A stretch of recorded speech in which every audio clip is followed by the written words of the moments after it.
Kok tumben sopan? Ada apa ya? Karena di mana-mana orang butuh itu pasti beretika. Kamu punya teman paling berdua, kalau mau utang berakhlak gak? Atau misalnya kamu punya adik cantik terus punya teman berdua, kalau cinta adik kamu berakhlak gak? Biasanya nggak sama sekali gak berakhlak. Gara-gara butuh menjadi berakhlak. Ya jadi hukum sosial itu ya kuncinya 3 tadi. Ahsin man syi'ta takun amira, wastaghni amman syi'ta takun nazira. Terus wahtas ila man syi'ta takun asira. Kalau kamu butuh seseorang pasti kamu dibikin hina. Asir itu tawanan. Nah, Quran itu bicara sosial itu lengkap. Dan itu yang nunggui kita. Kita punya tetangga yang kurang baik ya seneng, punya tetangga baik ya seneng. Kata Imam Syafi'i, saya berkali-kali cerita, kok seneng semua Imam Syafi'i? Ya bagus lah, kalau yang seneng saya enak lah, dijak jagongan, dijak ngopi enak. Yang nggak seneng saya, gak ngarah utang. Uang itu nak, kamu punya tetangga gak seneng kamu, aman kan? Aman. Gak akan pinjem uang kan, pinjem mobil, uang gak seneng kok. Makanya Imam Syafi'i itu kalau ngedikan luar Syafi'i, diceritain orang, ya Aba Abdillah bagiannya, ya Aba Abdillah orang itu gak seneng kau, bagus lah. Loh kenapa bagus? Waman asa'a ilaika faqad atlaqaka, orang yang gak seneng kamu maka membebaskan kamu, gak akan pinjem uang, pinjem mobil, gak akan ganggu waktu kamu, kan gak seneng. Justru yang seneng-senengi masalah pinjem terus. Imam Syafi'i itu orang yang anggap dunia itu selesai. Ada yang cerita, ya Aba Abdillah, orang yang tadi cium tangan engkau, yang hormat engkau, di luar maki-maki engkau, ngerasain engkau, ngata-ngatain engkau. Ya bagus lah. Kok bagus gimana? Berarti saya wibawa, depan saya tidak berani. Berarti saya wibawa, di depan saya tidak berani. Berarti itu makomnya sudah kulillah sumadarhum fi khawdihim yal'abun, sudah dunia itu selesai, sudah agak penting semua. Nah itu kalau kamu anak-anak bagi ahli Quran sudah ayatnya kulillah sumadarhum fi khawdihim yal'abun, sudah lihat Allah saja agak penting, makhluk-makhluk itu dah makhluk semua agak penting, sepenting Allah. Nah kita ini ditunggoni mukjizat seperti itu. Bayangkan misalnya kita ditunggoni tongkatnya Nabi Musa. Saya ngajar di sini terus ini tongkat. Terus nanti yang tanya, Gus itu kayu apa Gus? Nanti yang kolektor tanya itu harganya berapa Gus? Ruwet apa? Terus yang ahli suudon itu asli gak Gus? Wah.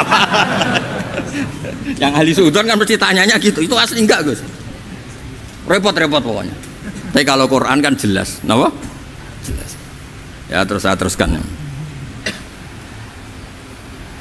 Fala yamurru terus al murad anna mu'jizatil anbiya in qaradat bin qidari asaim wa mu'jizatul Quran mustamirratun ila yaumil qiyamah wa kharquhu lil adat fi uslubihi wa balaghatihi wa ikhbarihi bil mawhibat.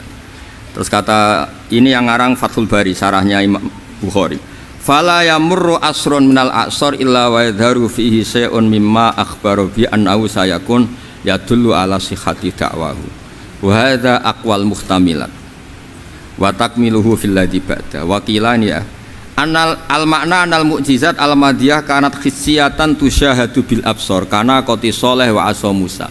Mukjizatnya nabi-nabi dulu itu hanya penyembuh, hanya pelengkap, hanya nuruti keinginan mata. Seperti dahsyatnya apa? Laut Merah diseblak apa dipukul sama tongkatnya Nabi siapa? Itu semuanya itu hanya memanjakan mata. Urusan mata. Terus wow itu. Tapi kalau mukjizatnya Nabi Muhammad itu berdasar akal. Maksudnya berdasar akal nih, dengerin ya. Dengerin betul. Ketika Laut Merah terus tersibak kan, wow itu keren kan? Terus kita bilang, menyimpulkan, wah kita tidak akan mampu.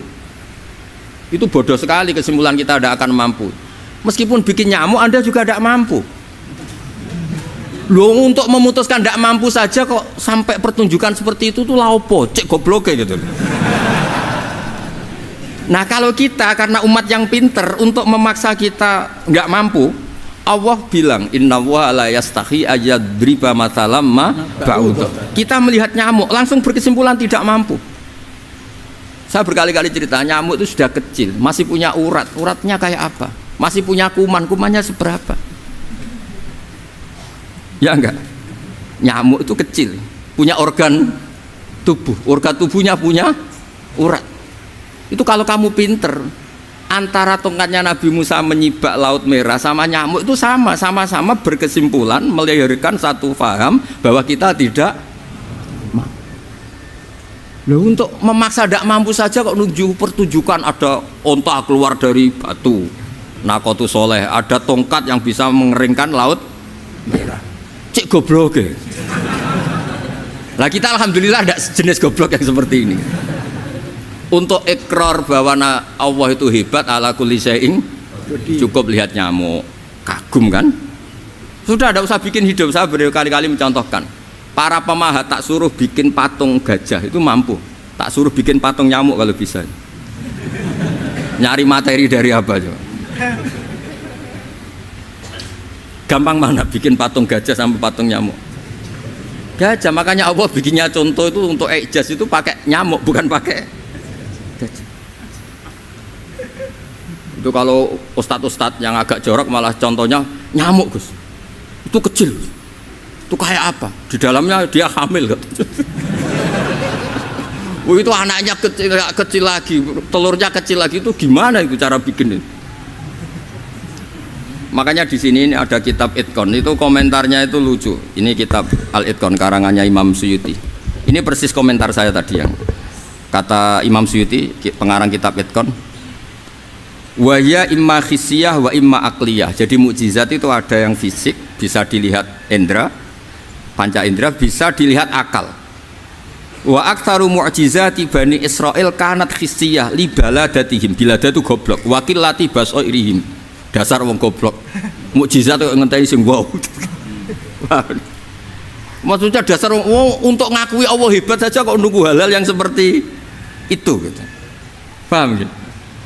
Mergo likil latin apa aklihim. Wa aksaru mu'jizati hadil ummah aqliyatun li farati dzakaihim wa kamali afwahihim. Dan mukjizatnya umat ini semuanya berdasar akal karena sudah cerdas. Jadi andaikan kita melihat tongkatnya Nabi Musa menyibak Laut Merah dengan melihat nyamuk, kesimpulan kita sama-sama wow, sama-sama keren, sama-sama memastikan kita tidak mampu. Makanya terus Quran menerangkan kita wa ma min dabatin fil ardi wala ta'iri yatiru bi janahihi illa umamun amsalukum. Jadi keseharian kita lihat burung kok terbang. Itu sudah ayatun min ayatillah. Paham nggih? Dados niki kudu bangga ditunggoni napa Quran, nggih, ditunggoni napa Quran. Wa mu'jizatul Quran tusyahadu bil basirah fayakunu mayattabi'u li ajlihi aksar. Terus li annal ladzi yusyahadu bi ainir ra'si yang qaridu bingkiradi musyahidi. Sesuatu yang tampilan dahsyatnya itu disaksikan mata, maka itu bisa habis. Era tongkat Nabi Musa seperti itu habis enggak?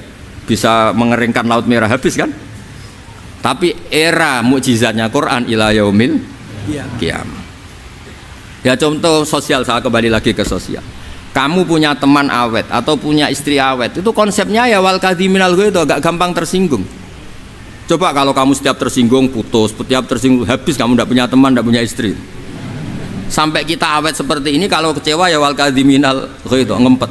Termasuk saya ini biasanya ngaji khusus terus baca gini ya kecewa.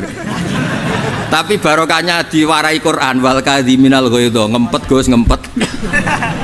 Terus kecewa sama teman, kenapa tidak putus? Karena wal afina aninna, sudah kalau kecewa maafkan.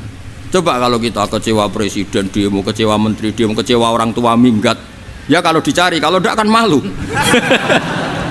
Saya itu punya teman tak tanya, kecewa Gus sama bapak itu, kenapa tidak minggat? Malu. Kenapa malu? Takut gak dicari.